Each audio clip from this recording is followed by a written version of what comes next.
6 HE4N volunteers who arrived in Nepal consisted of a medical team and an internet team. I'll introduce each of them as we are welcomed into Kumari village. We all arrived in Kathmandu by March 5th, and after an overnight there, we headed out to Kumari the next day, arriving in the afternoon after a 4-hour drive over some very difficult roads.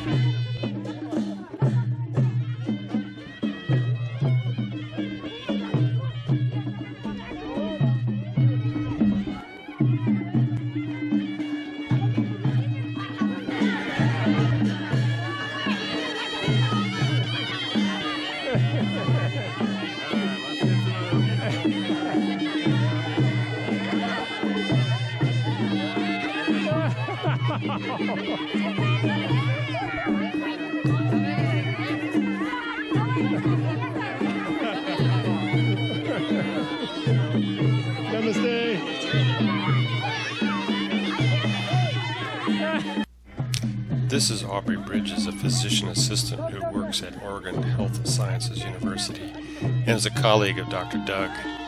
She's a mother of a 1-year-old daughter, Willa. She's very much a free spirit and loves camping with her husband, Kyle. As we will discuss later, she is an invaluable member of the medical team.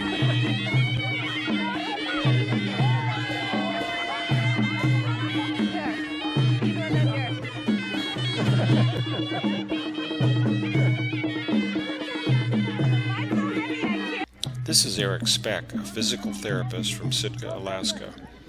He will be teaching the use of musculoskeletal braces and splints and teaching staff and patients on common injury rehab. He owns and manages his own PT group in Sitka and also works with the local hospital.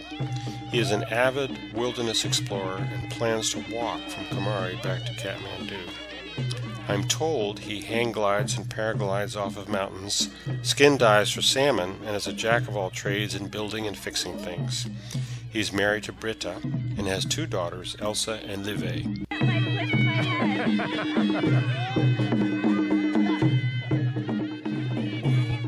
Go, Chris, there you go. Come on. This is Dr. Ian McKeague, who recently completed his fellowship at the University of North Carolina, Greensboro. He is now at the University of Alabama, Birmingham, where he specializes in family practice and sports medicine. He has a wife, Lindsay, and a 6-week-old daughter, Finley. His favorite activities, besides exotic dancing as demoed here, are fishing and being outdoors. He is co-director of the medical mission to Kumari and was instrumental in bringing in a huge quantity of medical equipment for the clinic in Kumari.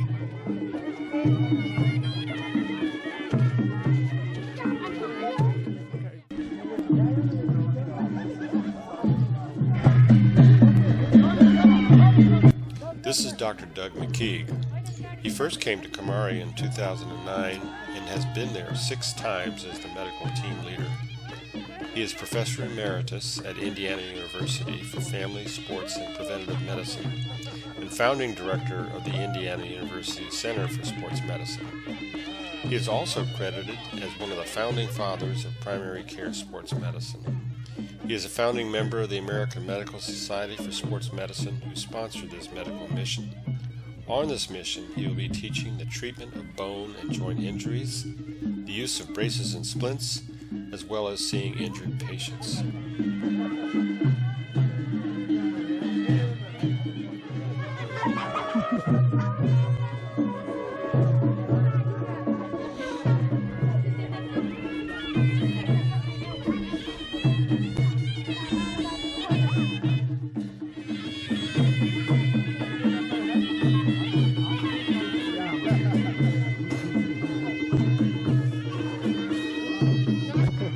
Namaste.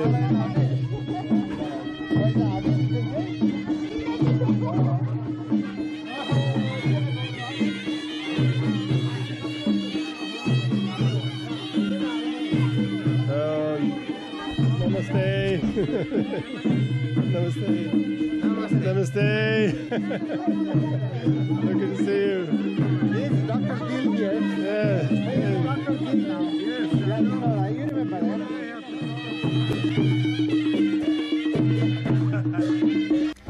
This is Chris Westcott. He operates his own internet service company in Red Deer, Alberta, Canada.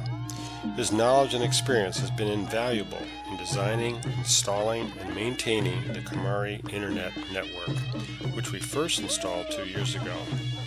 He volunteered his time to come to Kumari to help with our next big step, expansion of the commercial use of the network to provide sustainable support for the health and education services the network currently provides. 'Tis I, Tom Lassiter. I was enlisted by Dr. McKeague to work with HE4N in providing telemedicine for the clinic and computer education for the school in Kumari. With the patient and generous help of experts such as Chris and others, I've had to learn the technology from scratch so that I could design the initial network. My initial step was to link up with this guy, Anil Shrestha, who owns and operates an internet service company in Kathmandu. Anil and his team have been responsible for the installation, maintenance, and expansion of the network. They have been dedicated and tireless. In advance of our arrival for the first phase 2 years ago, and again for this phase, they have built towers and have installed batteries and solar panels so that when we arrived with radios and antenna, the work could proceed quickly. 2 years ago, the network with 8 widely distributed locations was up, running, and fully functional with telemedicine and a classroom with 16 computers in only 8 days.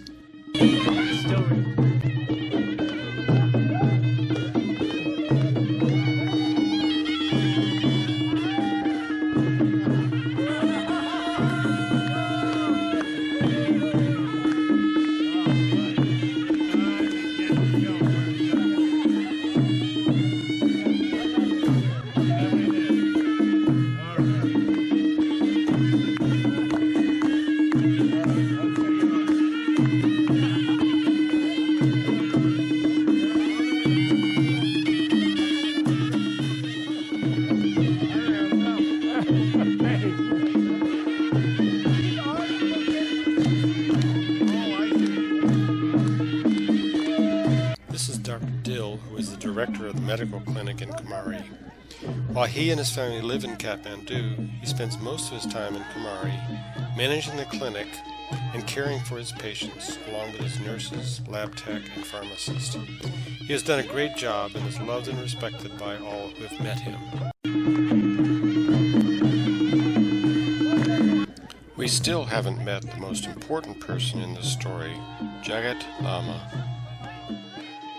Hello, namaste. Welcome to Kumari. This is the Kumari village. I born here, and we were 10 siblings, brothers, sisters. Is my dad's name over there, and so we could build the clinic here, and we continue from 2013. We continue operating this clinic service here, and I'm very proud, very happy because I could make success my dad's dreams.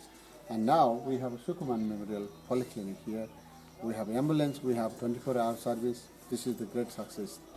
His father's dying wish was that no one else in the village would suffer and die without medical care. Building a medical clinic in Kumari became Jagat's obsession. A curse in a way as it consumed his life, but ultimately a blessing to the villagers of Kumari. If you are inspired by this story half as much as I am, I would suggest reading more of his story and the story of Kumari on the HE4N website. Because the history of Kumari and HE4N is so important to our story, let me describe some of the major events and introduce a few of the people who made Kumari such a success. In 2006, Randy Baker, Bob Nielsen, and Doug Miller went trekking in Nepal with their guide, Jagat Lama, who shared his dream of building a hospital in his village of Kumari. After returning to Colorado, Randy, Bob, Doug, and others that they enlisted raised funds so construction in Kumari could begin. In 2008, Bob, Randy, and Sue Ferrier hiked from the end of the road the last 15 kilometers into Kumari to see if it was suitable for a medical clinic. They were welcomed by the villagers and received a welcome blessing from the village shaman. The first project, beginning in 2009, was to extend the existing road from where it ended to Kumari so that construction equipment could be brought in. This required a great deal of manual labor to complete over steep and challenging terrain. While HE4N supplied the funds, the work was done by the enthusiastic villagers. This is the hilltop owned by Jagat's family, where the proposed medical clinic was to be built. Here we see the initial clearing and leveling of the hilltop for the clinic in 2009. This is the completed clinic in 2013, decorated for the opening ceremony, with people lined up for medical treatment at the new medical clinic. In 2015, Nepal was devastated by a massive 7.8 earthquake. Every home in the area was leveled and the brand new medical clinic was destroyed. This is Jagat's home before the earthquake and afterwards. HEN responded by coming to Kumari and without any government support, bringing supplies into the region. Here we see villagers lined up for supplies, and the villagers returning after getting supplies in Kumari from HE4N. Here are Drs. Ian and Doug McKeague treating patients in Kumari. Dr. Doug has put an enormous effort into the medical missions to Kumari and has been there 6 times. The nearby village of Dadagao was particularly hard hit, with a number of villagers killed in the collapsing buildings. In this view of Dadagao in 2018, you can see the narrow ridge it sits on, which magnified the destructive power of the earthquake. This is the remote clinic set up in Dadagao for treating earthquake victims. Dadagao villagers are Brahmin, which is the upper caste. Jagat and his fellow villagers are Taman, which is the lower caste. Their effort to bring aid to their neighbors was a poignant and powerful message. We are all in this together and are friends and neighbors above all else.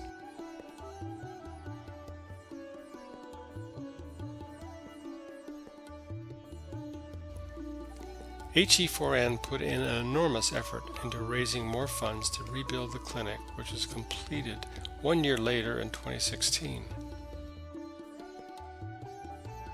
Here is a view of the reopening ceremony in 2017, with the dignitaries and Randy Baker there in the middle. And here is the McKeague family. This is the makeshift school after the earthquake. And here is the Children's Brigade passing bricks up to the new school building site at the top of the hill.